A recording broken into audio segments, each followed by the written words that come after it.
اب ہم ذکر شروع کرتے ہیں آدم علیہ السلام کا۔ اللہ تعالیٰ فرماتے ہیں، اور میں نے جنوں اور انسانوں کو اپنی عبادت کے لیے پیدا کیا ہے۔ اللہ تعالیٰ نے ہمارے باپ کو کیوں پیدا فرمایا، ہمیں کیوں پیدا فرمایا؟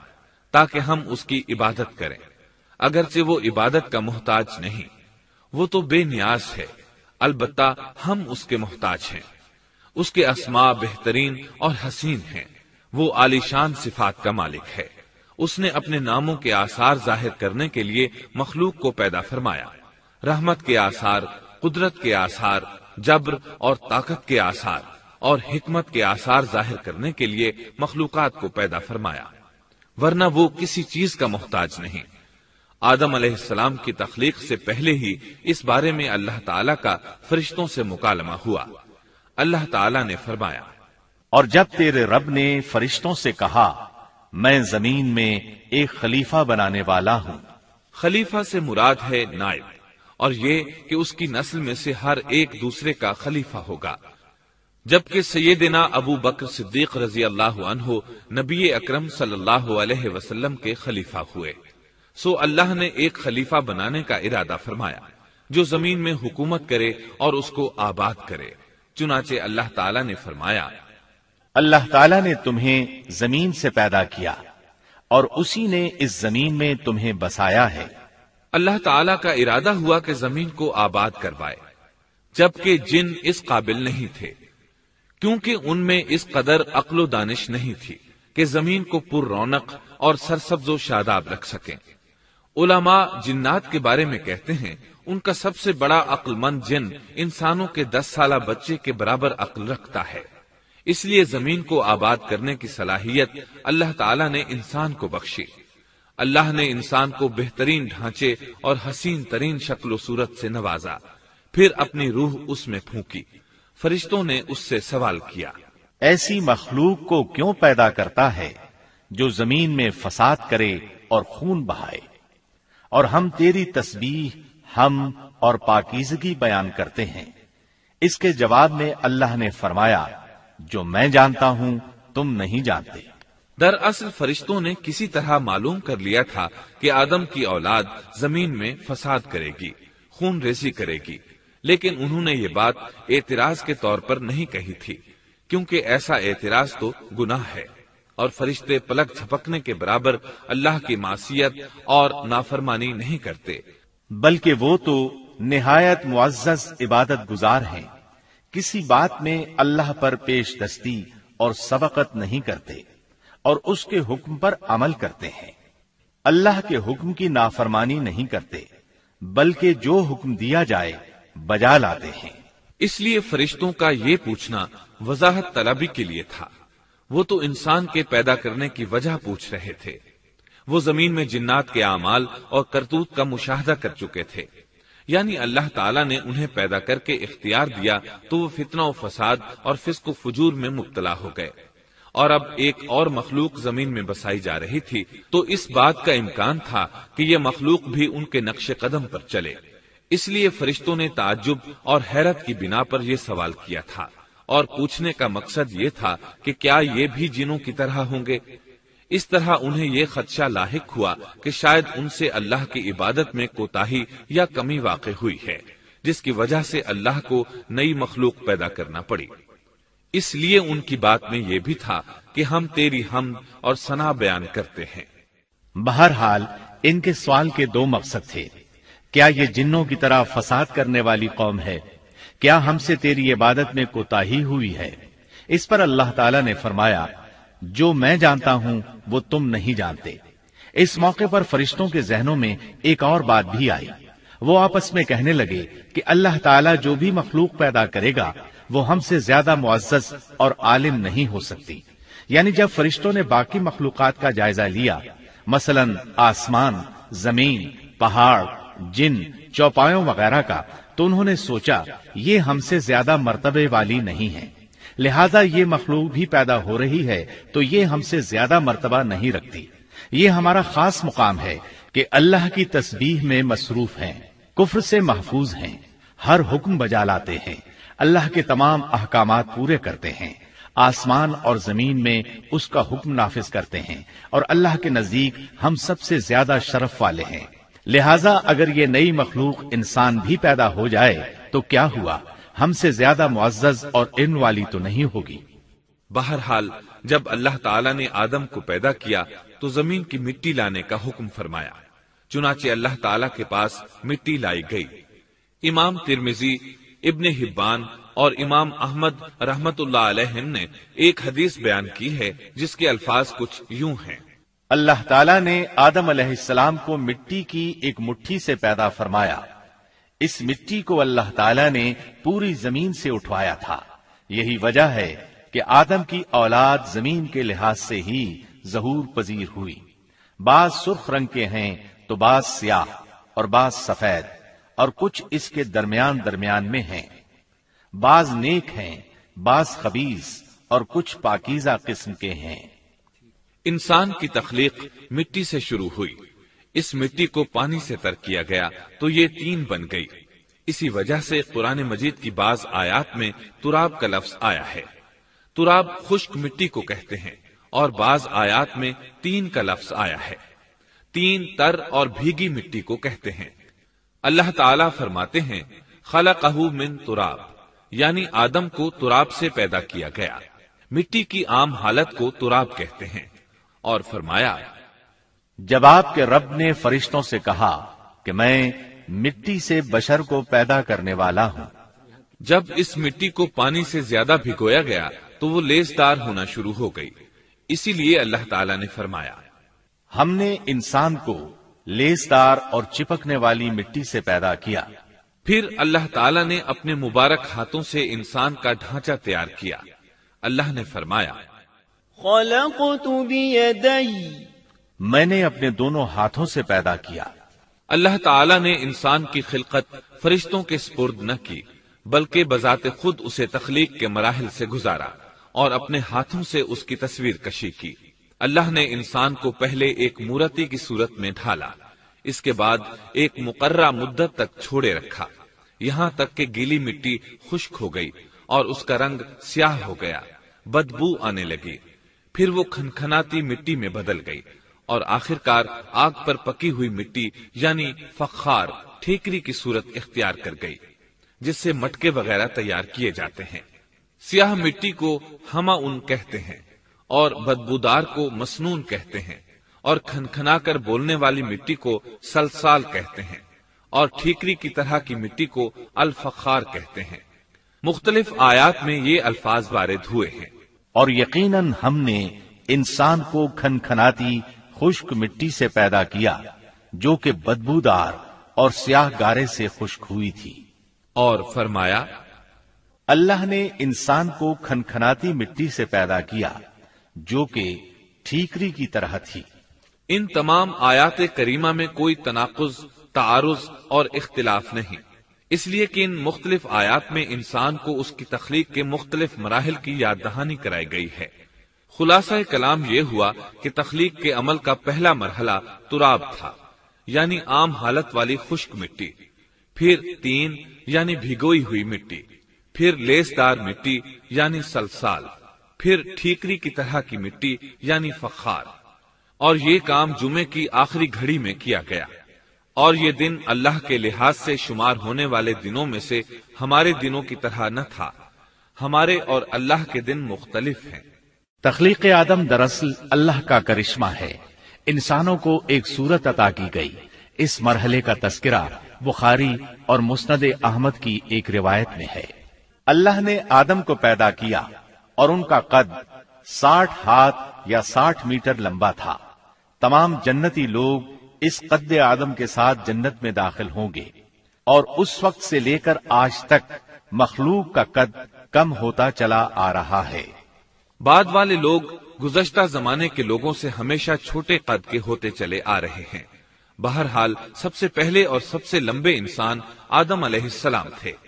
امام احمد نے منفرد طور پر ایک روایت بیان کی ہے، اس میں رسول اکرم صلی اللہ علیہ وسلم نے آدم علیہ السلام کی لمبائی 60 ہاتھ یعنی 60 میٹر اور چوڑائی 7 ہاتھ بیان فرمائی ہے۔ سبحان اللہ، سیدنا آدم کس قدر ضخیم اور عظیم مخلوق تھے، صحیح مسلم اور مسند احمد کی روایت میں ہے۔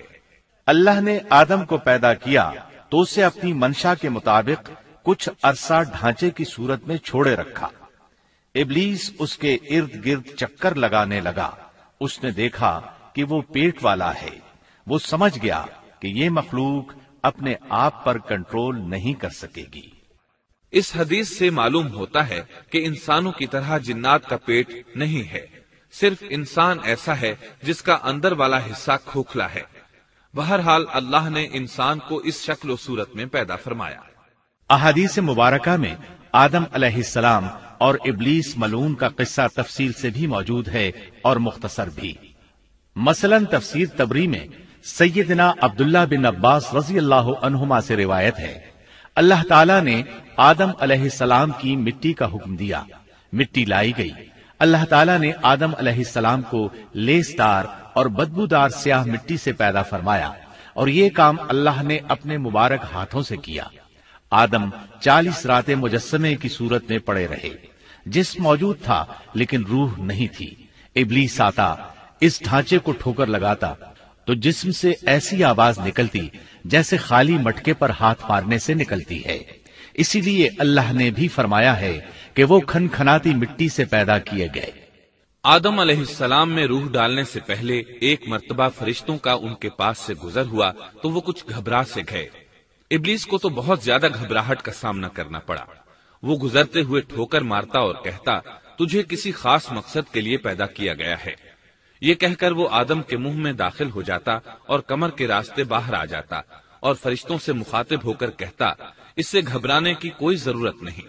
اگر مجھے اس پر مسلط کر دیا گیا تو میں یقیناً اسے ہلاکت میں ڈال دوں گا، اور اگر اسے مجھ پر مسلط کر دیا گیا تو بلا شبہ میں اس کی نافرمانی کروں گا۔ اندازہ کیجئے وہ تعجب کر رہا ہے کہ انہیں کیوں پیدا کیا گیا ہے۔ اس کی آدم علیہ السلام سے دشمنی کس قدر پرانی ہے، گویا ابتدا ہی سے یہ عداوت پر ڈٹ گیا تھا۔ بہرحال اللہ نے آدم میں روح پھونکی۔ اس مضمون کو قرآن مجید میں جا بجا ذکر کیا گیا ہے۔ اللہ تعالیٰ فرماتے ہیں، جب میں اس کو ٹھیک ٹھاک کر لوں اور اس میں اپنی روح پھونک دوں تو تم سب اس کے سامنے سجدے میں گر پڑنا۔ ایک اور جگہ فرمایا، اللہ تعالیٰ کے نزدیک عیسیٰ علیہ السلام کی مثال ہو بہو آدم علیہ السلام کی مثال ہے۔ اللہ نے انہیں مٹی سے بنا کر کہا، ہو جا، وہ ہو گئے۔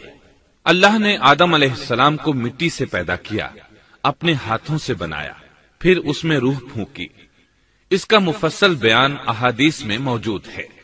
جب ان میں روح پھونکی گئی اور ابتدا میں روح جیسے ہی سر کے اندر داخل ہوئی، آدم علیہ السلام کو چھینک آ گئی۔ فرشتوں نے آدم علیہ السلام سے کہا، الحمدللہ کہیے۔ انہوں نے کہہ دیا۔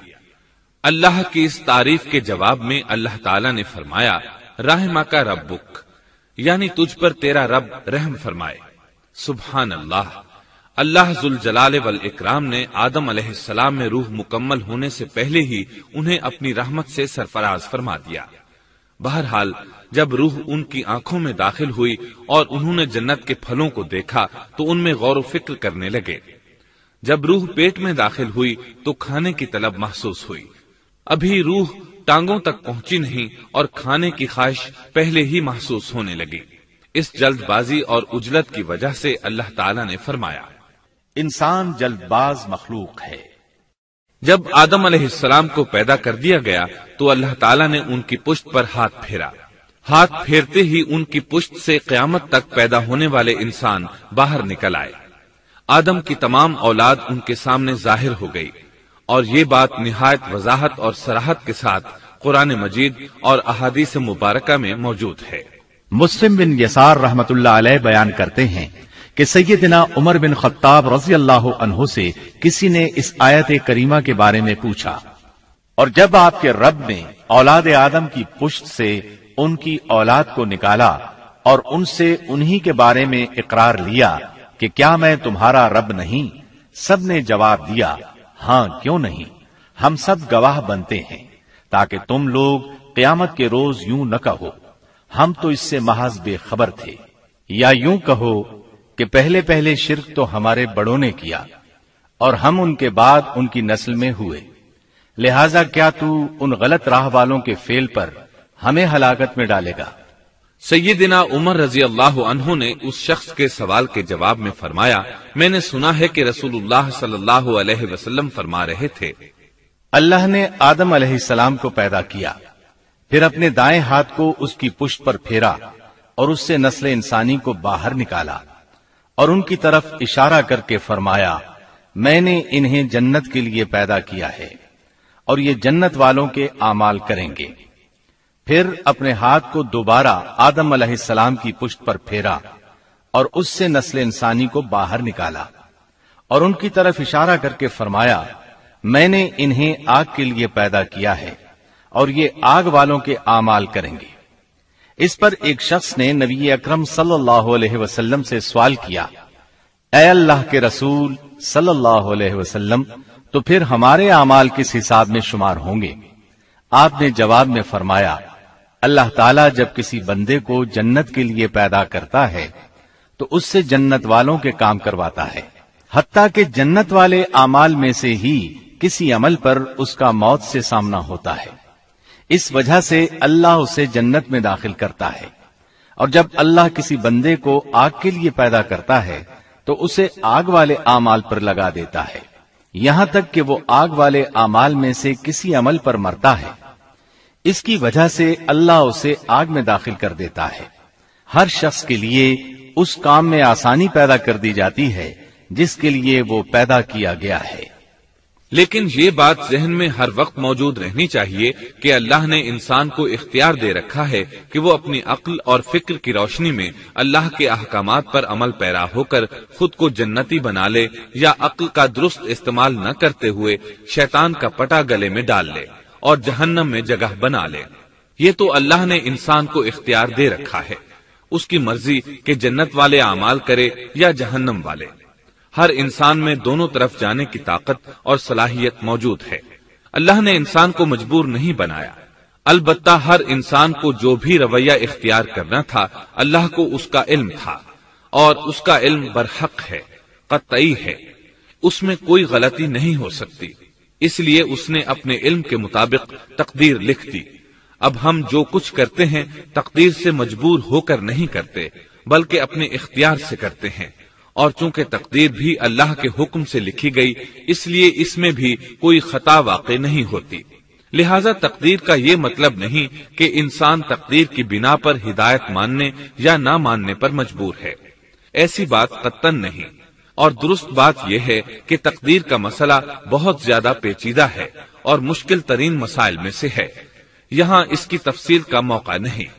جب اللہ نے آدم علیہ السلام کو پیدا کر لیا اور اس میں اپنی روح پھونک دی تو فرشتوں کو حکم دیا کہ آدم کو سجدہ کریں۔ ابلیس ایک بہت نیک اور بزرگ جن تھا، اس نے کبھی اللہ کی نافرمانی نہیں کی تھی، اسی بنا پر وہ بلند مرتبہ پا کر فرشتوں میں شامل ہو چکا تھا، لیکن فرشتوں کی جنس سے قطعاً نہیں تھا۔ اللہ نے اسے اطاعت اور فرما برداری کا صلہ دیا تھا، اس کی عزت اور اکرام کرتے ہوئے آسمان میں بسایا تھا، لمحہ بھر کے لیے بھی اس نے اللہ کی نافرمانی نہیں کی تھی، اور پھر اللہ نے آدم کو سجدہ کرنے کا حکم دیا، اور اس حکم کے مخاطب فرشتے اور ابلیس تھے۔ صرف فرشتوں کے لیے یہ حکم نہیں تھا بلکہ ابلیس بھی اس حکم میں شامل تھا، کیونکہ اللہ تعالیٰ فرماتے ہیں، اور یقیناً ہم نے تمہیں پیدا کیا، پھر ہم ہی نے تمہاری صورت بنائی، پھر ہم نے فرشتوں سے کہا کہ آدم کو سجدہ کرو، تو سوائے ابلیس کے سبھی نے سجدہ کیا، وہ سجدہ کرنے والوں میں شامل نہ ہوا۔ اللہ تعالیٰ نے فرمایا، تجھے کس چیز نے سجدے سے روک دیا جبکہ میرا حکم تیرے لیے بھی تھا؟ تو اس سے ثابت ہوا اس حکم میں فرشتوں کے ساتھ ابلیس بھی شامل تھا، کیونکہ قرآن میں اذ امرتک کے الفاظ ہیں۔ اس کا مطلب ہے کہ میں نے تجھے حکم دیا تھا، اور پھر ابلیس نے جواب میں یہ نہیں کہا کہ تو نے تو مجھے حکم ہی نہیں دیا تھا، بلکہ اس نے سجدہ نہ کرنے کی وجہ یہ بتائی۔ اس نے کہا، میں سجدہ کیوں کروں، میں اس سے بہتر ہوں، اس لیے کہ تو نے مجھے آگ سے پیدا کیا اور اسے مٹی سے۔ تو پھر کہا، اللہ نے حکم دیا، تو اس سے نیچے اتر جا۔ غرض جب ابلیس نے نافرمانی کی، سرکشی اور تکبر کا مظاہرہ کیا تو اس وقت اللہ تعالیٰ اور اس کے درمیان مکالمہ ہوا۔ اللہ نے اس کی سرکشی دیکھ کر اسے سزا دیتے ہوئے فرمایا، اس جنت سے اتر جا، تجھے کوئی حق حاصل نہیں کہ تو اس جنت میں رہ کر تکبر کرے۔ ابلیس نے جواب میں کہا، مجھے قیامت کے دن تک مہلت دے دیجئے، یعنی اتنی لمبی عمر دے دیجئے کہ میں قیامت تک زندہ رہوں، موت نہ آئے۔ اللہ نے فرمایا، تجھے مہلت دے دی گئی، لیکن ایک وقت مقررہ تک۔ اور جب شیطان اس طرف سے مطمئن ہو گیا کہ اسے مہلت مل گئی، تب اس نے کہا، چونکہ تو نے مجھے گمراہ کر دیا ہے، اس وجہ سے میں قسم کھاتا ہوں کہ میں انسانوں کی گمراہی کے لیے تیرے سیدھے راستے پر بیٹھ جاؤں گا، پھر ان کے آگے سے، ان کے پیچھے سے، ان کے دائیں سے، ان کے بائیں سے، ان کے پاس آؤں گا، اور آپ ان میں سے اکثر لوگوں کو شکر گزار نہیں پائیں گے۔ اللہ تعالیٰ نے شیطان کا رد کرتے ہوئے فرمایا، یہاں سے ذلیل و خوار ہو کر نکل جا، ان میں سے جو شخص بھی تیرا حکم مانے گا میں ایسے تمام گمراہوں سے جہنم کو بھر دوں گا۔ جو انسان بھی تیرا پیروکار بنے گا وہ جہنم کا مستحق اور حقدار ٹھہرے گا۔ قرآن مجید میں دوسرے مقامات پر بھی اس گفتگو کو نئے پیرائے میں دہرایا گیا ہے۔ مثلاً اللہ نے فرمایا، یقیناً ہم نے انسان کو کھنکھناتی مٹی سے پیدا فرمایا ہے جو کہ سڑے ہوئے گارے کی تھی، اور اس سے پہلے ہم نے جنات کو لو والی آگ سے پیدا کیا۔ اور جب تیرے پروردگار نے فرشتوں سے فرمایا، میں انسان کو سیاہ بدبودار کھنکھناتی مٹی سے پیدا کرنے والا ہوں، جب میں اسے پورا بنا چکوں اور اس میں اپنی روح پھونک دوں تو تم سب اس کے لیے سجدے میں گر پڑنا۔ چنانچہ تمام فرشتوں نے سجدہ کیا سوائے ابلیس کے، اس نے سجدہ کرنے والوں میں شمولیت اختیار کرنے سے صاف انکار کر دیا۔ اللہ تعالیٰ نے فرمایا، اے ابلیس، تجھے کیا ہوا کہ تو سجدہ کرنے والوں میں شامل نہ ہوا؟ وہ بولا، میں ایسے انسان کو سجدہ نہیں کر سکتا جسے تو نے سیاہ بدبودار کھنکھناتی مٹی سے پیدا کیا ہے۔ اللہ تعالیٰ نے فرمایا، اب تو بہشت سے نکل جا، کیونکہ تو مردود ہے اور تجھ پر قیامت کے دن تک میری پھٹکار ہے۔ کہنے لگا، اے میرے رب، مجھے اس دن تک مہلت دے دے جس دن کے لوگ دوبارہ زندہ کیے جائیں گے۔ اللہ نے فرمایا، اچھا، اس مقررہ وقت کے دن تک تجھے مہلت دی گئی۔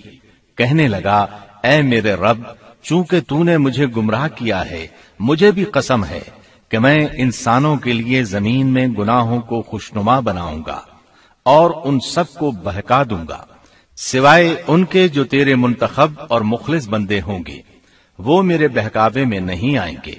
اللہ نے فرمایا، ہاں، یہی مجھ تک پہنچنے کی سیدھی راہ ہے کہ مخلص بن جاؤ، میرے بندوں پر تجھے کوئی غلبہ نہیں ہوگا۔ البتہ جو گمراہ لوگ تیری پیروی کریں گے، یقیناً ان کے وعدے کی جگہ جہنم ہے۔ ایک اور مقام پر اللہ تعالیٰ فرماتے ہیں، جب ہم نے فرشتوں کو حکم دیا کہ آدم کو سجدہ کرو تو ابلیس کے سوا سب نے سجدہ کیا۔ اس نے کہا، کیا میں اسے سجدہ کروں جسے تو نے مٹی سے پیدا کیا ہے؟ اچھا دیکھ لے، اسے تو نے مجھ پر فضیلت دی ہے، اگر مجھے بھی تو نے قیامت تک ڈھیل دی تو میں سوائے چند لوگوں کے اس کی اولاد کو گمراہ کروں گا۔ اس پر اللہ نے فرمایا، جا، ان میں سے جو بھی تیرا فرمانبردار ہو جائے گا تو تم سب کی سزا جہنم ہے جو پورا پورا بدلہ ہے۔ ان میں سے تو جسے بھی اپنی آواز کے ساتھ بہکا سکتا ہے بہکا لے، اور ان پر اپنے سوار اور پیادے چڑھا لا، یعنی اپنے گھڑ سوار لشکر اور پیدل لشکر کو چڑھا کر لے آ، اور اپنا ہر داؤ، ہر ترکیب اور ہر اسلحہ استعمال کر لے، اور ان کے مالوں اور اولاد میں بھی شرکت کر لے، اور تو انہیں دل بہلانے والے وعدے دے لے، یعنی ان کے برے اعمال بنا سنوار کر انہیں دکھا اور غلط خواہشات دلا، جنت، دوزخ اور دوبارہ زندہ نہ ہونے کے وعدے دے، اور ان سے شیطان کے جتنے بھی وعدے ہوتے ہیں سب کے سب سراسر فریب ہیں۔ یقیناً میرے سچے بندوں پر تیرا کوئی قابو اور غلبہ نہیں ہوگا، تیرا رب کارسازی کرنے والا کافی ہے۔ اسی طرح بہت سی آیات میں پہلی معصیت الہی کا ذکر کیا گیا ہے۔ سب سے پہلا نافرمان ابلیس ملعون تھا، وہ خبیث اللہ کے سامنے تکبر اور انات سے بھرپور جواب دیتا رہا۔ اسی وجہ سے اللہ نے اسے کافر کا لقب دیا۔ کافر اسے کہتے ہیں جو نعمت کا انکار کرے۔ اللہ نے اس پر اتنا فضل و کرم اور انعام و احسان کیا کہ بلند ترین مرتبے تک پہنچا دیا، لیکن اس نے اللہ کی اس نعمت کی قدر نہ کی، پرواہ نہ کی اور کفر کا راستہ اختیار کیا۔ اللہ تعالیٰ فرماتے ہیں، جبکہ آپ کے رب نے فرشتوں سے فرمایا کہ میں مٹی سے ایک انسان کو پیدا کرنے والا ہوں، سو جب میں اسے ٹھیک ٹھاک کر لوں اور اس میں اپنی روح پھونک دوں تو تم سب اس کے سامنے سجدے میں گر پڑنا۔ چنانچہ تمام فرشتوں نے سجدہ کیا مگر ابلیس نے نہ کیا اور اس نے تکبر کیا، وہ کافروں میں سے تھا۔ سب سے پہلا گناہ تکبر تھا، اسی لیے علماء کرام فرماتے ہیں تمام گناہوں کی جڑ تکبر اور غرور ہے۔ نبی اکرم صلی اللہ علیہ وسلم نے اپنی امت کو تکبر نہ کرنے کا سختی سے حکم فرمایا، اس کی برائی، وبال اور ہلاکت سے آگاہ فرمایا۔ آپ نے فرمایا، اللہ اس شخص کی طرف رحمت سے دیکھے گا بھی نہیں جس نے تکبر کی بنا پر کپڑا ٹخنوں سے نیچے لٹکایا۔ اس کے علاوہ نبی صلی اللہ علیہ وسلم نے تو مطلقاً فرما دیا، وہ شخص جنت میں داخل ہونے کے قابل نہیں جس کے دل میں ذرہ برابر بھی تکبر ہے۔ جو شخص اپنے کپڑے، اپنے مکان اور اپنے قبیلے پر فخر کرتا ہے اس سے اللہ کی رحمت اٹھ جاتی ہے۔ اسی لیے نبی صلی اللہ علیہ وسلم نے جب اپنے صحابہ کرام کو دیکھا کہ مہاجر صحابی انصار صحابہ کے خلاف اور انصاری صحابی مہاجرین صحابہ کے خلاف آواز لگا رہے ہیں تو آپ نے فرمایا، اس جاہلیت والی پکار کو چھوڑو، یہ بہت بدبودار ہے۔ برادری کی بنیاد پر لڑنا، باہم فخر کرنا برے نتائج کا ذریعہ ہے۔ گناہوں کی بنیاد بھی تکبر ہے۔ اس لیے ہر مومن کو چاہیے کہ اپنے نوکر، خادم، ملازم یا کسی بھی مسکین پر کبھی بھی فخر و غرور کا اظہار نہ کرے، کیونکہ یہی اللہ کی سب سے پہلی نافرمانی وجود میں آئی تھی۔ تکبر کا یہ ذکر ضمناً آ گیا۔ ہم پھر اپنے موضوع کی طرف لوٹتے ہیں۔ اللہ نے آدم علیہ السلام کو پیدا کیا اور انہیں عالم بنا کر ہی تخلیق کیا، یعنی جب وہ پیدا ہوئے تو جاہل نہیں تھے۔ اللہ نے آدم علیہ السلام کو فرشتوں سے بھی بڑا عالم بنا کر پیدا فرمایا۔ بے شمار احادیث میں آدم علیہ السلام کی ابتدا اور ان کے علم کا ذکر موجود ہے۔ جب اللہ نے آدم میں مکمل روح ڈال دی اور وہ اپنے پاؤں پر کھڑے ہو گئے تو اللہ نے انہیں حکم دیا، جاؤ فرشتوں کی جماعت کو السلام علیکم کہو۔ آدم اور فرشتوں کی زبان عربی تھی، یہی زبان اہل جنت کی ہے۔ آدم گئے، جا کر سلام کہا، انہوں نے جواب میں کہا وعلیکم السلام ورحمت اللہ، یعنی تجھ پر اللہ کی سلامتی اور رحمت ہو۔ اللہ نے فرمایا، یہ تیرا اور تیری اولاد کا آپس میں ایک دوسرے کو تحفہ اور ہدیہ ہے۔ اللہ نے آدم علیہ السلام کو ابتدا ہی میں تمام نام سکھا دیے۔ مفسرین نے ان ناموں کے بارے میں بہت بحثیں ذکر کی ہیں۔ مضبوط موقف سیدنا عبداللہ بن عباس رضی اللہ عنہما کا ہے کہ اللہ نے آدم علیہ السلام کو ہر چیز کا نام سکھا دیا تھا۔ مثلاً یہ پہاڑ ہے، یہ سمندر ہے، یہ پرندہ ہے، یہ درخت ہے وغیرہ۔ وہ آسمان اور زمین کی ہر چیز کا نام جانتے تھے۔ یہ علم کیسا تھا، انسان نے کس طرح ہر چیز کا نام پہچان لیا۔ یقیناً اللہ انسان میں یہ طاقت پیدا کر سکتا ہے کہ وہ ہر علم کا احاطہ کر سکے۔ اللہ نے آدم علیہ السلام کو ہر چیز کا نام اور اس کی صنعت اور کام بھی معلوم کرا دیا۔ آگ، لوہے، لکڑی، غرض ہر چیز کا نام اور استعمال ذہن میں ڈال دیا۔ وہ کس قدر عظیم علم سے بہرور ہوئے، سبحان اللہ۔ بہرحال اللہ نے آدم علیہ السلام کو صرف شکل و صورت اور تخلیق ہی میں بلند مرتبہ عطا نہیں کیا تھا، بلکہ عقل و علم کے لحاظ سے بھی بلند درجے اور مقام پر فائز کیا تھا، جیسا کہ اللہ تعالیٰ فرماتے ہیں، اللہ نے آدم علیہ السلام کو ہر چیز کا نام سکھا دیا، پھر ان چیزوں کو فرشتوں پر پیش کیا اور فرمایا، مجھے ان چیزوں کے نام بتاؤ اگر تم سچے ہو۔ مطلب یہ کہ تم اپنے دعوے میں کہاں تک سچے ہو؟ جب آدم کی تخلیق ہوئی تو تم نے کہا تھا اللہ جو چاہے پیدا کر لے، قسم ہے وہ ہم سے زیادہ معزز اور عالم نہیں ہوگا۔ اس دعوے میں اگر تم سچے ہو تو ذرا ان اشیاء کے نام تو بتاؤ۔ اللہ تعالیٰ نے آدم علیہ السلام کا زیادہ معزز ہونا، مکرم ہونا اور علم و معرفت والا ہونا واضح کرنے کے لیے فرشتوں کو حکم دیا کہ آدم علیہ السلام کو سجدہ کریں۔ یہ سجدہ تعظیمی تھا، عبادت والا سجدہ نہیں تھا۔ سجدہ تعظیمی پہلے وقتوں میں جائز تھا، لیکن اب حرام ہے۔ اسی لیے تو یعقوب علیہ السلام، ان کی بیوی اور 11 بیٹوں نے یوسف علیہ السلام کو سجدہ کیا تھا۔ بہرحال فرشتوں نے آدم علیہ السلام کو سجدہ کیا۔ اس سے معلوم ہو جاتا ہے کہ کون زیادہ عزت اور عظمت والا ہے۔ یقیناً آدم علیہ السلام زیادہ شرف اور منزلت کے حقدار ٹھہرے۔ جب اللہ تعالیٰ نے ان کی عزت، تکریم اور تعظیم ثابت فرما دی، تب علم و معرفت میں ان کی برتری ثابت کرنے کے لیے فرمایا، اگر تم اپنے قول میں سچے ہو تو ان چیزوں کے نام بتاؤ۔ تب فرشتوں نے کہا، فرشتے کہنے لگے، اے اللہ تو پاک ہے، ہمیں تو صرف اتنا ہی علم ہے جتنا تو نے ہمیں سکھا رکھا ہے، مکمل حکمت و علم والا تو ہی ہے۔ اللہ تعالیٰ نے آدم علیہ السلام سے فرمایا، اے آدم تم ان فرشتوں کو ان چیزوں کے نام بتاؤ۔ آدم ہر چیز کا نام بتانے لگے، کسی جگہ بھی انہوں نے غلطی نہیں کی۔ جب انہوں نے فرشتوں کو تمام چیزوں کے نام بتا دیے تو اللہ تعالیٰ نے فرشتوں کو مخاطب کر کے کہا، کیا میں نے تمہیں پہلے ہی نہیں کہہ دیا تھا کہ زمین اور آسمان کا غیب میں ہی جانتا ہوں، اور میرے علم میں ہے جو تم ظاہر کر رہے ہو اور جو چھپا رہے ہو۔ یہاں ذہن میں سوال ابھرتا ہے کہ فرشتے کیا چھپا رہے تھے؟ وہ راز والی بات یہی تھی کہ اللہ ہم سے زیادہ معزز اور عالم مخلوق پیدا نہیں کرے گا۔ واضح رہے، ہم آپ کو صرف واقعات ہی نہیں سنا رہے، صرف سیرت اور تاریخ ہی بیان نہیں کر رہے، بلکہ قرآن بھی پڑھ پڑھ کر سنا رہے ہیں۔ اور قرآن کو اس وقت تک سمجھنا محال ہے جب تک کہ ان واقعات کی تفصیل موجود نہ ہو۔ خیر، اس کے بعد اللہ تعالیٰ نے اماں حوا کو پیدا فرمایا۔ انہیں آدم علیہ السلام کے فوراً بعد پیدا نہیں فرمایا، بلکہ آدم علیہ السلام نے کافی عرصہ جنت میں تنہا بسر کیا، اور حدیث میں ہے کہ وہ وحشت محسوس کرتے تھے، تنہائی کو شدت سے محسوس کرنے لگے تھے۔ آخر کار ایک روز جب وہ سو رہے تھے تو اللہ تعالیٰ نے ان کی بائیں پسلی سے اماں حوا علیہ السلام کو پیدا فرمایا اور آدم علیہ السلام کا ہم سفر بنا دیا۔ اللہ فرماتے ہیں، اے لوگو اپنے اس پروردگار سے ڈر جاؤ جس نے تم سب کو ایک ہی جان سے پیدا کر ڈالا، اور اس جان یعنی آدم علیہ السلام سے ان کی بیوی کو پیدا کیا۔ آدم علیہ السلام کے وجود ہی سے حوا کا وجود بنایا گیا، وہ کوئی الگ مخلوق نہیں تھی۔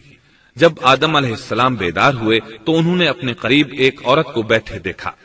پوچھنے لگے، تم کون ہو؟ حوا علیہ السلام نے کہا، عورت۔ آدم علیہ السلام نے پھر پوچھا، تجھے کس لیے پیدا کیا گیا ہے؟ وہ بولی، آپ کے لیے، تاکہ آپ مجھ سے سکون اور انس حاصل کریں۔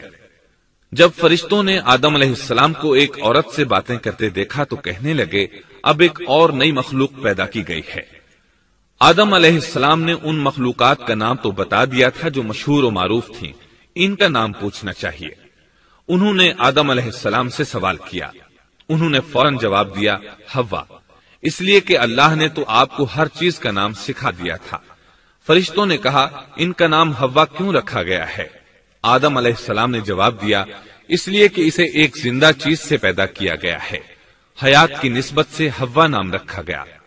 مسلم شریف میں ہے، سیدنا ابو ہریرہ رضی اللہ عنہ روایت کرتے ہیں کہ رسول اللہ صلی اللہ علیہ وسلم نے فرمایا، جو شخص اللہ اور آخرت کے دن پر ایمان رکھتا ہے، جب وہ کسی معاملے کے لیے حاضر ہو تو بھلائی والی بات کرے یا خاموش رہے، اور عورتوں کے بارے میں بھلائی کی وصیت حاصل کر لو، یعنی ان کے ساتھ اچھا سلوک کرو، کیونکہ عورت پسلی سے پیدا کی گئی ہے اور پسلی میں زیادہ ٹیڑھا حصہ اوپر والا حصہ ہوتا ہے۔ اگر تم اس کو سیدھا کرنا چاہو گے تو توڑ ڈالو گے، اور اگر اس کو چھوڑ دو گے تو وہ اسی طرح ہمیشہ ٹیڑھی رہے گی۔ عورتوں کے بارے میں بھلائی کی وصیت حاصل کر لو۔ مطلب یہ کہ اسی حالت میں گزر بسر کرو، عورتوں کے بارے میں بھلائی کی وصیت حاصل کر لو۔ اس حدیث کا مطلب یہ ہے کہ عورتوں پر جبر کر کے زبردستی ان کی طبیعت کو بدلا نہیں جا سکتا، اور عورت ذات کو نہایت نرمی اور پیار سے رکھو۔ ان کی طبیعتوں میں ٹیڑھا پن ہے، وہ کبھی جذبات سے مغلوب ہو جاتی ہے اور عقل کھو بیٹھتی ہے۔ اگر کوئی اسے سیدھا کرنا چاہے تو اس سے لا تعلقی، دوری اور طلاق کی نوبت آ جائے گی۔ اگر اسے چھوڑ دو گے تو ٹیڑھا پن برقرار رہے گا۔ مرد کو بہت حوصلے سے اس صورتحال کو سنبھالنا چاہیے۔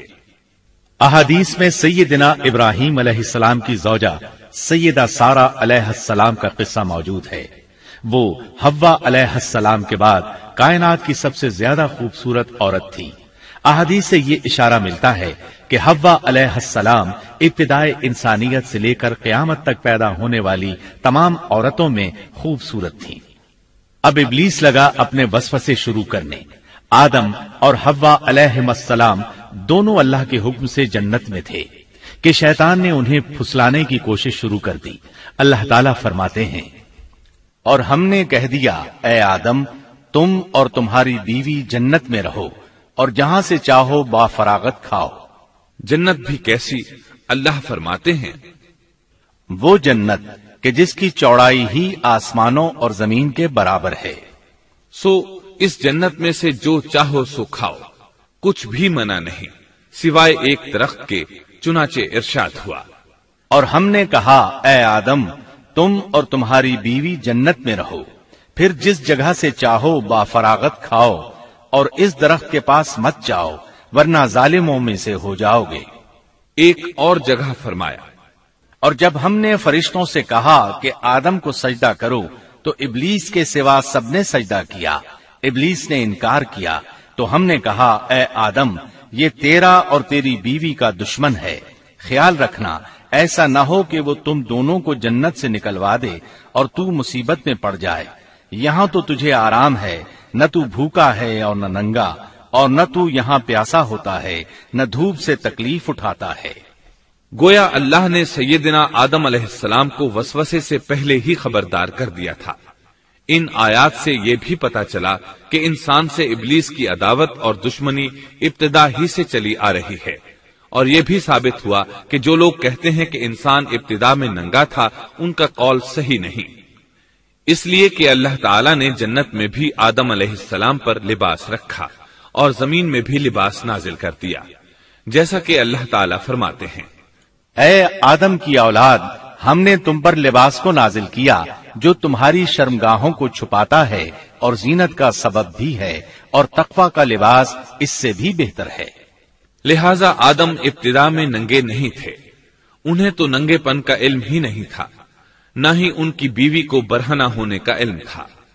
اللہ نے آدم علیہ السلام کو کامل نعمتوں سے نوازا، بھوک نہ پیاس، یہاں تک کہ پیاس کے اسباب سے بھی محفوظ، نہ گرمی اور نہ دھوپ، پھر بے انتہا حسن و جمال، مشقت نہ تکلیف، بدبختی نہ بدقسمتی۔ آدم اور حوا علیہ السلام کے دلوں میں وسوسہ ڈالنے کے بارے میں بھی قرآن نے روشنی ڈالی ہے۔ پھر شیطان نے ان دونوں کے دلوں میں وسوسہ ڈالا۔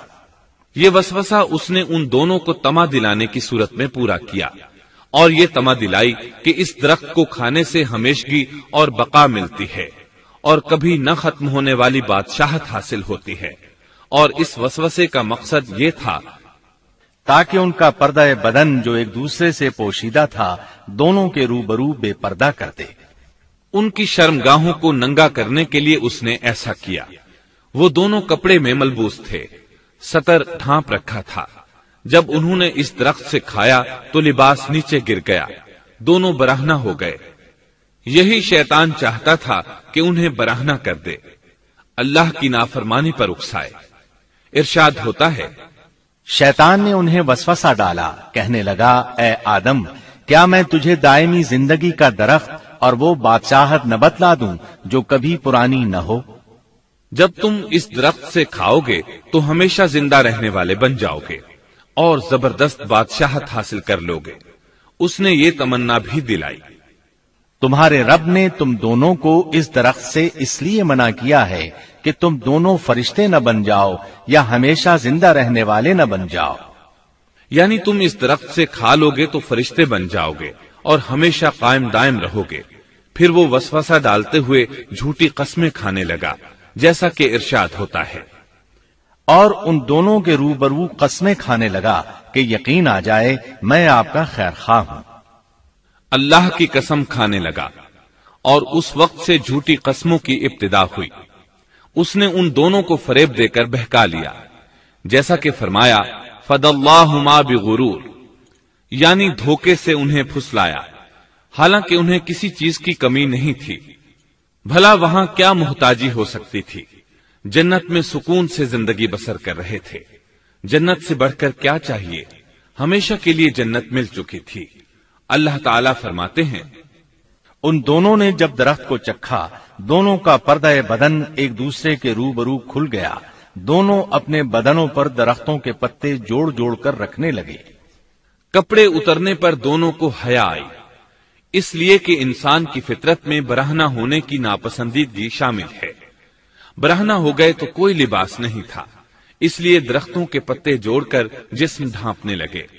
حدیث میں آیا ہے، آدم بھاگنے لگے تو اللہ نے پکارا، آدم مجھ سے بھاگتے ہو؟ آدم بولے، اللہ میں شرم کی بنا پر بھاگ رہا ہوں، اور اس وجہ سے کہ تیرے سامنے برہنہ کیسے رہوں، پھر یہ کہ نافرمانی کا ارتکاب بھی کر چکا ہوں۔ یہاں ایک سوال پیدا ہوتا ہے، دونوں میں سے پہلے کھانے والا کون تھا؟ اس بارے میں راجح قول یہ ہے کہ وہ حوا علیہ السلام تھی۔ انہی نے آدم علیہ السلام کو طمع دلاتے ہوئے اس غلطی پر آمادہ کیا تھا، جیسا کہ بخاری شریف میں نبی اکرم صلی اللہ علیہ وسلم نے فرمایا، اگر حوا نہ ہوتی تو کوئی عورت اپنے خاوند سے خیانت نہ کرتی۔ حوا علیہ السلام نے انہیں غلطی میں مبتلا کیا تھا۔ اگر حوا علیہ السلام نہ ہوتی تو آدم بھی خیانت میں مبتلا نہ ہوتے اور نہ معصیت میں مبتلا ہوتے۔ تب اللہ نے انہیں پکارا، کیا میں نے تم دونوں کو اس درخت سے نہیں روکا تھا، اور کیا یہ نہیں کہا تھا کہ شیطان تمہارا کھلا دشمن ہے؟ اب توجہ طلب بات یہ ہے کہ اس موقع پر دونوں نے کیا طرز عمل اختیار کیا۔ کیا وہ دونوں اپنی معصیت پر بضد رہے اور تکبر کرنے لگے، جیسا کہ ابلیس نے سجدہ کرنے سے انکار کیا تھا اور پھر لگا تھا اپنی معصیت پر اصرار کرنے، یا ان دونوں نے توبہ کر لی؟ جی ہاں، دونوں نے توبہ کر لی، جیسا کہ قرآن مجید میں آتا ہے، دونوں نے کہا، اے ہمارے رب، ہم نے اپنا بڑا نقصان کیا، اور اگر تو ہماری مغفرت نہ کرے گا اور ہم پر رحم نہ کرے گا تو واقعی ہم خسارہ پانے والوں میں سے ہو جائیں گے۔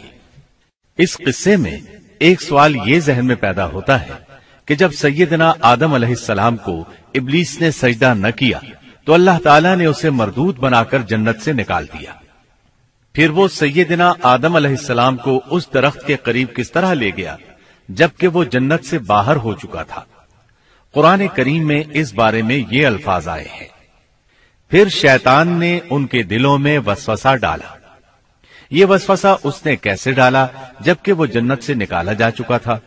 مفسرین نے اس کے جواب میں لکھا ہے کہ اس نے جنت سے باہر رہ کر یہ وسوسہ ڈالا تھا، جیسے آج کل تار اور بغیر تار کے آواز کو دور دراز علاقوں تک پہنچایا جا سکتا ہے، ایسے ہی شیطان نے اپنی طاقت سے یہ وسوسہ ان کے دلوں تک پہنچایا۔ لگے ہاتھوں ابلیس کی حقیقت بھی سن لیں۔ ابلیس کے لفظی معنی انتہائی مایوس کے ہیں۔ یہ راندہ درگاہ ہونے کے بعد ہمیشہ ہمیشہ کے لیے اللہ کی رحمت سے مایوس ہو گیا تھا، اس لیے اسے یہ لقب ملا، ورنہ روایات کی روح سے اس کا اصل نام عزازیل تھا۔ پہلے یہ جنات میں سے تھا، اپنے رب تعالی کی اطاعت سے نکل کر ابلیس ہوا۔ اس کا علم ناقص تھا، مزاج ناپاک تھا، وہ غرور اور تکبر میں مبتلا ہو گیا تھا۔ یہاں یہ بات بھی ذہن نشین کر لیں کہ انبیاء خطا اور گناہ سے پاک ہوتے ہیں، ان پر اللہ تعالی کی مستقل حفاظت اور نگرانی قائم رہتی ہے۔ اگرچہ انبیاء بھی انسان ہوتے ہیں اور تمام انسانی تقاضے انہیں لاحق ہوتے ہیں، لیکن ان کے عمل اور ارادے میں کسی قسم کی بدی اور شر کا عمل دخل قطعاً نہیں ہوتا۔ ان کا ہر قول اور عمل بلکہ ہر حرکت اور سکون کی حالت بھی انسانیت کے لیے بہترین نمونہ ہوتے ہیں۔ البتہ بشر ہونے کی وجہ سے بھول کا امکان ہوتا ہے، تاہم بھول ہو جانے کی صورت میں انہیں فوراً ہی خبردار کر دیا جاتا ہے۔ بھول ہو جانا بشری طبیعت کا خاصہ ہے۔ اللہ تعالیٰ نے ہر انسان کی فطرت میں یہ چیز رکھی ہے۔ انبیاء سے بھول چوک ہو جانے میں بھی اللہ تعالیٰ کی کئی ایک حکمتیں پوشیدہ ہیں۔ مثلا بہت سی قومیں اپنے نبیوں کے معجزات دیکھ کر ان میں ربوبیت کی صفات کی قائل ہو گئی، یہاں تک کہ بعض قوموں نے اپنے نبیوں کو اللہ یا اللہ کا بیٹا بھی جانا۔ جب انبیاء سے بھول اور لغزشیں ہوئیں تب گویا لوگوں پر یہ واضح کیا گیا کہ یہ الہ نہیں ہے۔ الہ ہوتے تو کس طرح ان سے بھول ہو سکتی تھی۔ اس سے یہ بتانا بھی مقصد تھا کہ انبیاء انسان ہی ہوتے ہیں، کوئی ماورائی مخلوق نہیں ہوتے۔ سیدنا آدم علیہ السلام کے واقعے پر غور کرنے سے یہ حقیقت مزید واضح ہو جاتی ہے کہ سیدنا آدم علیہ السلام کی یہ لغزش گناہ نہیں تھی۔ ممنوع درخت کا پھل کھاتے ہی سیدنا آدم علیہ السلام اور اماں حوا کا لباس اتر گیا تھا۔ اللہ کا حکم ہوا، قال اهبطوا، جنت سے اتر جاؤ، تم آپس میں ایک دوسرے کے دشمن ہوگے اور تمہارے واسطے زمین میں رہنے کی جگہ ہے اور ایک وقت تک نفع حاصل کرنا ہے۔ فرمایا تم وہیں زندگی بسر کرو گے اور وہیں مرو گے اور وہیں سے دوبارہ نکالے جاؤ گے۔ قرآن مجید کے دیگر مقامات میں بھی اس قصے کی تفصیل موجود ہے۔ مثلاً فرمایا، اور اس سے قبل ہم نے آدم سے ایک عہد لیا تھا مگر وہ بھول گئے اور ہم نے ان میں کوئی عزم نہیں پایا۔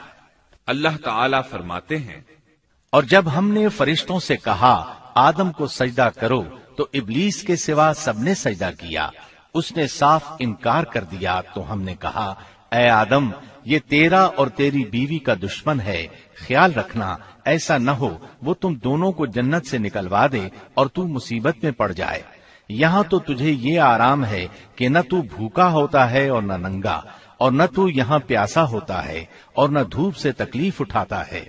لیکن شیطان نے اسے وسوسے میں ڈال دیا، کہنے لگا میں آپ کو دائمی زندگی کے درخت اور وہ بادشاہت بتلاؤں جو کبھی پرانی نہ ہو۔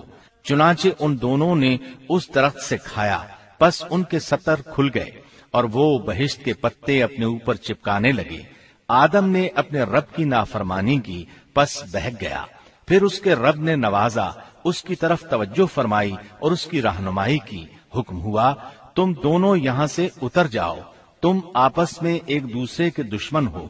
اب تمہارے پاس جب کبھی میری طرف سے ہدایت پہنچے تو جو میری ہدایت کی پیروی کرے نہ تو وہ بہکے گا نہ تکلیف میں پڑے گا، ہاں جو میری یاد سے روگردانی کرے گا اس کی زندگی تنگی میں رہے گی اور بروز قیامت ہم اسے اندھا کر کے اٹھائیں گے۔ آدم علیہ السلام زمین پر اترے اور اپنے رب سے توبہ کے کلمات سیکھ لیے۔ وہ کلمات یہ ہیں، ربنا ظلمنا أنفسنا وإن لم تغفر لنا وترحمنا لنكونن من الخاسرين۔ اے ہمارے رب، ہم نے اپنا نقصان کیا اور اگر تو نے ہم پر مغفرت و رحمت نہ فرمائی تو ہم خسارہ اٹھانے والوں میں سے ہو جائیں گے۔ آدم علیہ السلام زمین پر اترے اور ان کے ساتھ حوا علیہ السلام بھی اتری اور ان کے ساتھ ہی ابلیس کو بھی اتارا گیا۔ یہ کس جگہ پر اترے اس بارے میں اختلاف پایا جاتا ہے، لیکن ابن عباس رضی اللہ عنہ کی بات راجح محسوس ہوتی ہے کہ آدم علیہ السلام کو ہند میں اور حوا علیہ السلام کو جدے میں اتارا گیا۔ جب آدم علیہ السلام اتر آئے تو حوا علیہ السلام کی تلاش شروع کر دی، زمین میں ان کی تلاش میں سرگرداں ہوئے۔ آخر کار میدان عرفات میں دونوں کی ملاقات ہو گئی۔ چونکہ میدان عرفات میں دونوں نے ایک دوسرے کی معرفت حاصل کی تھی اور ان کا آپس میں تعارف ہوا تھا، لہٰذا اسی مناسبت سے اس میدان کا نام عرفات مشہور ہو گیا۔ اللہ تعالیٰ نے زمین کے اندر انسانوں کو پھیلانا شروع کیا اور زمین کو مردوں اور عورتوں سے آباد کر دیا۔ امام طبری رحمت اللہ علیہ بیان کرتے ہیں کہ حوا علیہ السلام نے آدم علیہ السلام کے لیے 20 ولادتوں میں 40 بچوں کو جنم دیا۔ ہر بار 2 بچوں کو جنم دیتی تھی، ایک لڑکا ہوتا ایک لڑکی۔ سب سے پہلا جوڑا قابیل اور اس کی بہن قمیم کا تھا۔ پھر انسانوں کی افزائش شروع ہوئی، آبادی میں اضافہ ہونے لگا۔ اللہ نے آدم علیہ السلام ہی کو ان کا نبی متعین کر دیا، وہ انہیں دین سکھاتے رہے۔ اس وقت تمام لوگ موحد تھے، خالص توحید کو اپنانے والے تھے، یعنی کان الناس امۃ واحدہ، تمام لوگ ایک ہی امت کے تھے، ان میں شرک کا شائبہ بھی نہ تھا۔ ابن جریر اور ابن کثیر رحمہم اللہ نے ابو موسیٰ اشعری رضی اللہ عنہ کی روایت بیان کی ہے، اللہ نے جب آدم علیہ السلام کو جنت سے زمین پر اتارا تو انہیں ہر چیز کی کاریگری اور صنعت کا علم تھا۔ جب وہ اترے تو عالم بھی تھے، لباس میں ملبوس بھی تھے، کام کاج کے تمام طریقوں سے باخبر بھی تھے، لوہے، آگ، لکڑی اور کپڑے کے استعمال سے بھی بخوبی واقف تھے۔ ہمارے برعکس وہ ان کاموں کو اپنی ابتدا ہی سے جان چکے تھے، کیونکہ ہم سب لوگوں کا حال یہ ہے کہ جب تک سکھایا نہ جائے ہمیں کچھ نہیں آتا۔ آج کے دور میں بعض افریقی قبائل کے افراد وحشیانہ اور غیر مہذب زندگی گزارتے ہیں۔ علماء کا کہنا ہے کہ یہ لوگ زمین پر رہنے والوں میں سے گمراہ ترین انسان ہیں۔ انہوں نے بہترین زندگی ضائع کر دی اور گھٹیا زندگی کو پسند کیا۔ تہذیب و تمدن کا آغاز چونکہ ابتدائے آفرینش سے ہے، اس لیے ہر انسان کی فطرت میں تہذیب کی سوجھ بوجھ موجود ہے۔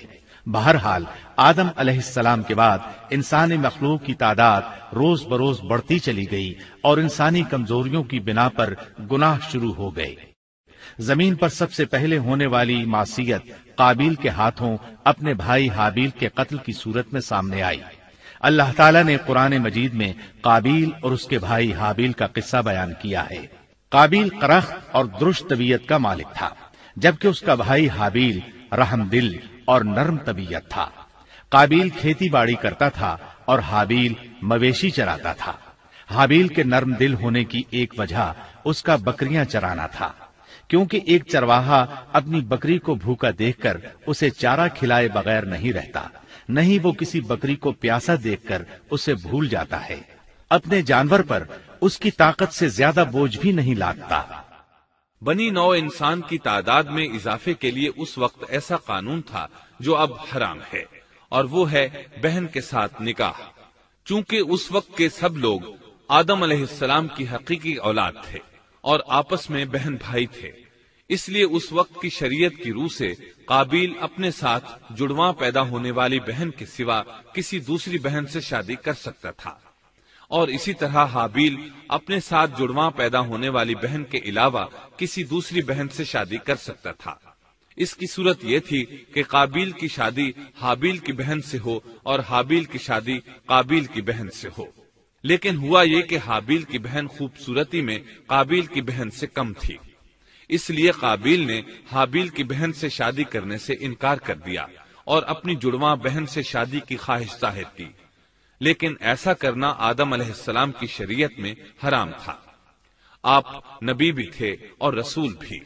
رسول اور نبی میں فرق یہ ہے کہ رسول پر شریعت اور احکام نازل ہوتے ہیں، لیکن نبی پر شریعت نازل نہیں ہوتی، البتہ اس کی طرف وحی نازل ہوتی ہے اور معجزات عطا کیے جاتے ہیں، جبکہ شریعت صرف رسولوں ہی پر نازل کی جاتی ہے۔ آدم علیہ السلام بھی چونکہ رسول تھے، اس لیے ان کی شریعت میں یہ قانون تھا کہ کوئی شخص اپنے ساتھ جڑواں پیدا ہونے والی بہن کے ساتھ شادی نہیں کر سکتا۔ قابیل اس شرعی حکم کی وجہ سے غضبناک ہو گیا، اس نے تعجب کا اظہار کرتے ہوئے اس قانون کو ماننے سے انکار کر دیا۔ آدم علیہ السلام نے ان دونوں کے درمیان فیصلہ کرتے ہوئے انہیں حکم دیا کہ دونوں اللہ کے حضور ایک ہدیہ پیش کریں۔ ہدیہ اس جانور کو کہتے ہیں جسے اللہ کے نام پر ذبح کر کے فقراء میں تقسیم کر دیا جائے۔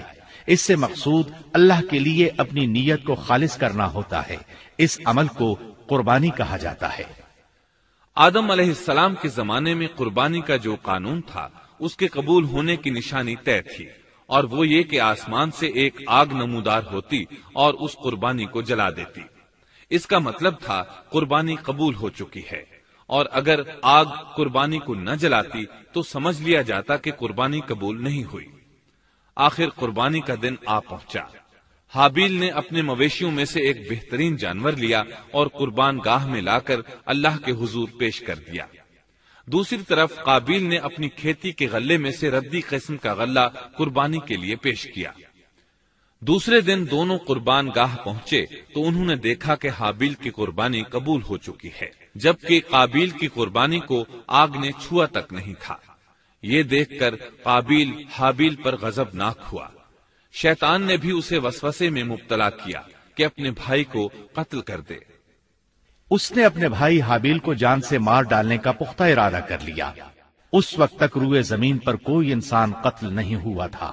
انسانی تاریخ میں یہ پہلا قتل ہے جس کا ارتکاب قابیل نے کیا۔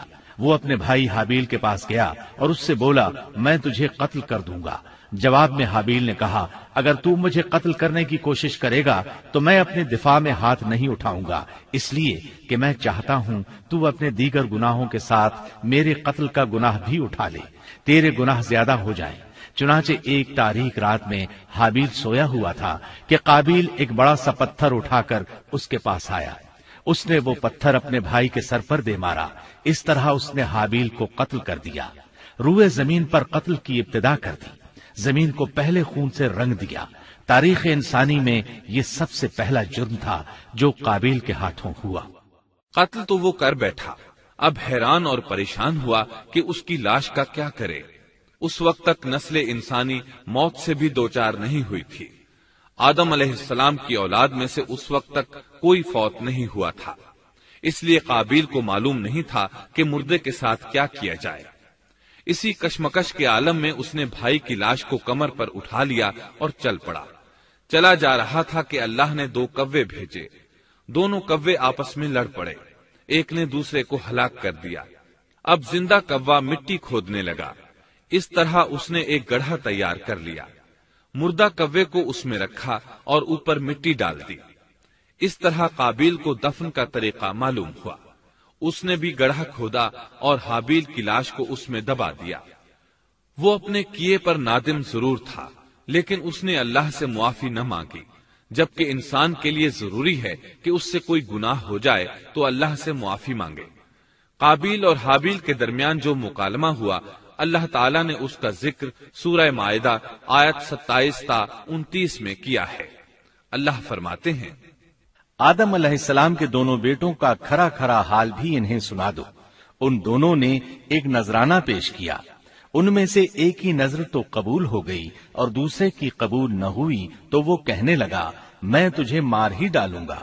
اس نے کہا، اللہ تقوی والوں ہی کا عمل قبول کرتا ہے، گو تو میرے قتل کے لیے دسترازی کرے، لیکن میں تیرے قتل کے لیے ہرگز اپنا ہاتھ نہیں بڑھاؤں گا۔ میں تو اللہ تعالی پروردگار عالم سے خوف کھاتا ہوں، میں تو چاہتا ہوں کہ تو میرا گناہ اور اپنا گناہ اپنے سر پر رکھ لے اور دوزخیوں میں شامل ہو جائے، ظالموں کا یہی بدلہ ہے۔ اس کا مطلب یہ تھا کہ تیرے اور گناہوں کے ساتھ میرے قتل کا گناہ بھی تیرے ذمہ لگے اور تو ظالموں میں سے ہو جائے۔ حابیل کے قتل کے بعد قابیل پر جو گزری اس کا ذکر اللہ نے سورہ مائدہ آیت 30 اور 31 میں کیا ہے۔ پس اسے اس کے نفس نے اپنے بھائی کے قتل پر آمادہ کر دیا اور اس نے اسے قتل کر ڈالا، اس سے وہ نقصان والوں میں سے ہو گیا۔ پھر اللہ تعالیٰ نے ایک کوے کو بھیجا جو زمین کھود رہا تھا تاکہ اسے دکھائے کہ وہ کس طرح اپنے بھائی کی ناش کو چھپا سکتا ہے۔ وہ کہنے لگا، ہائے افسوس، کیا میں ایسا کرنے سے بھی گیا گزرا ہو گیا کہ اس کوے کی طرح اپنے بھائی کی لاش کو دفنا دیتا۔ پھر تو بڑا ہی پشیمان اور شرمندہ ہوا۔